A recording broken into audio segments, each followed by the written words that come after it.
What is happening, Stealth Army? Hope you guys are doing great today. Welcome back. We are doing another breakdown video, checking out MOJANG's latest video in regards to the mobs in 1.17. So the glow squid, we got the goat, as well as the axolotl. So hopefully we learned something new in today's video. I did this last week, and it was talking about the blocks in 1.17 as well as the items. So if you want to check that out, I have a link down below. So we got the homies Uraf and King B Dog. So really excited. Hopefully you guys are just as excited for 1.17, which is coming out very soon. So I'll have a bunch of videos, a bunch of streams on the channel. So make sure you guys click that subscribe button. Stealth Army, you know the routine, you know the drill. Leave a like as well if you enjoy this type of content.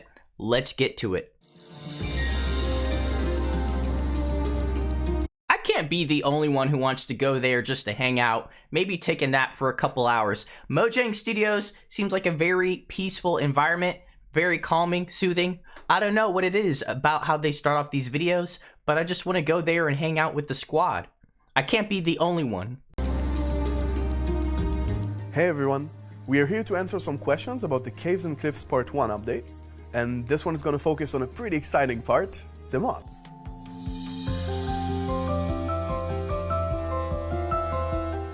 In Part 1, we got the mesmerizing glow squid, the cute axolotls, and the derpy goats.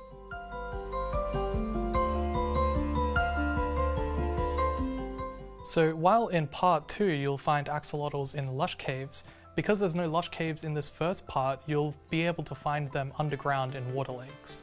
I'm glad Mojang decided to answer that right off the bat, because I know it's a very popular question. Like, a lot of people are wondering what's going on with the axolotls in survival. Considering we don't have the lush caves in part 1, that's going to be in part 2. So the axolotls will still spawn in bodies of water underground. So yay for axolotls. That's probably my favorite feature in 1.17. So my objective is to collect every single axolotl, every single color, and have the ultimate axolotl army.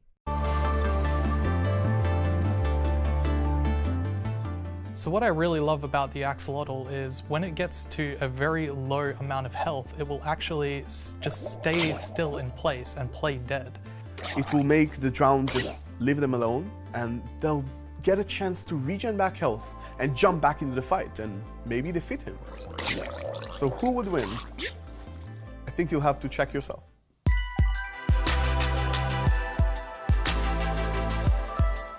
So glow squids will spawn underground in any sort of water source such as underground lakes. I am so excited about the glow squid. This will be very interesting because the glow squid will spawn in the same environment as the axolotls. And if you've played the snapshot or the beta, then you know axolotls love to snack on some glow squid. They love to snack on everything, man. They're like bullies. I don't know what it is. Axolotls are super cute, but they're also bullies. The glow squid are going to be extinct. Trust me. Any bodies of water underground belongs to the axolotls. So sorry, glow squid army. It's not going to look good for you guys at all. Going down a cave and seeing something light up in the distance in some underwater cave, it's going to be amazing.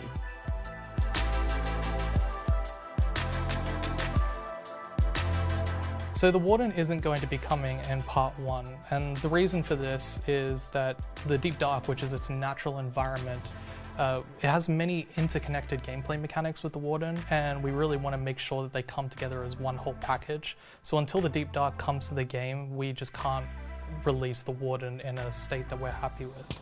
It's no secret, the warden is my favorite feature, but it's going to be worth it, man. I promise you, this is going to be one of the best features of all time. The warden is going to be worth the wait, and I just can't wait to see what they're able to do with it, what they're able to do with the Deep Dark and the warden and just everything in that environment.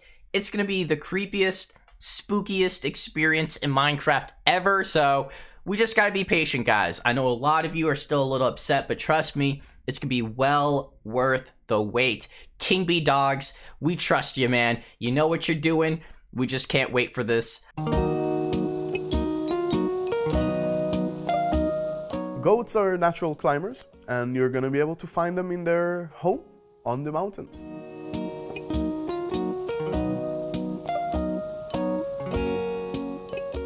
So the interesting thing about the goats is that, first of all, they're already noisy and loud, but we actually have this interesting thing about goats where sometimes they can actually spawn as a screaming goat, and they will scream a lot.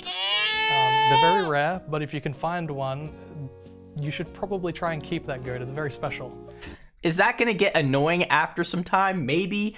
I don't know. But either way, I do wish that there was different textures or different colors, different variations of the goat mob, similar to what they did with the panda and the rare brown panda, which is one of my favorite mobs. I wish they did something like that for the goats, but maybe in a future update. Either way, still excited for the goat mob, greatest of all time. And it has something very important to tell you, so I would go listen to it.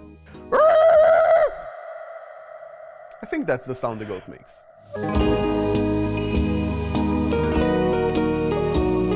I've seen a few interesting uses. I've seen one player use the goat ram as sort of an elytra launch, so it boops you up into the sky and you can fly. I really enjoyed using them as a creeper booping machine. People are really creative. Like, I would never have thought to use a goat like that to launch yourself. Either way, I think fireworks is still the go-to for me at least, but I think one thing that people should definitely prioritize before 1.17 drops is Feather Falling 4, okay? It's always been one of my favorite enchantments, but now more than ever, the goats are going to be killing people left and right, man. They're going to be falling off of cliffs and mountains and ledges and whatever. Feather Falling 4 will be your best friend. And for those of you who are already set, you might want to consider maybe like a leather boot version so you can avoid the powder snow, because that's also a little annoying and also dangerous as well. So Feather Falling 4, guys, I promise you, you will not regret it. Maybe there's even a farm in there somewhere.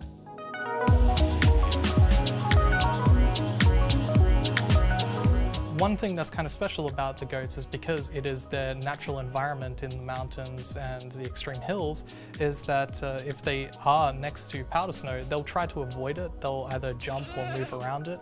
That way they don't have to, get trapped inside and take damage. If you're in the mountain and you see a goat, you can use them as sort of a guide wherever that goat steps. It's also safe for you to step. I'm a little sad that we're not getting the mountain generation in 1.17.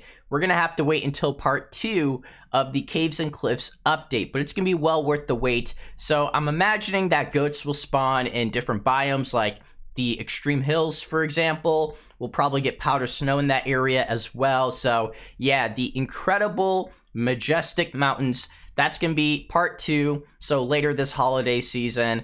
But everything else we've seen so far, I'm super excited. I really cannot wait for 1.17. And as I mentioned earlier, I'll be making a ton of videos, a ton of streams. Like, there's just going to be a bunch of content on my channel. So make sure you click that subscribe button.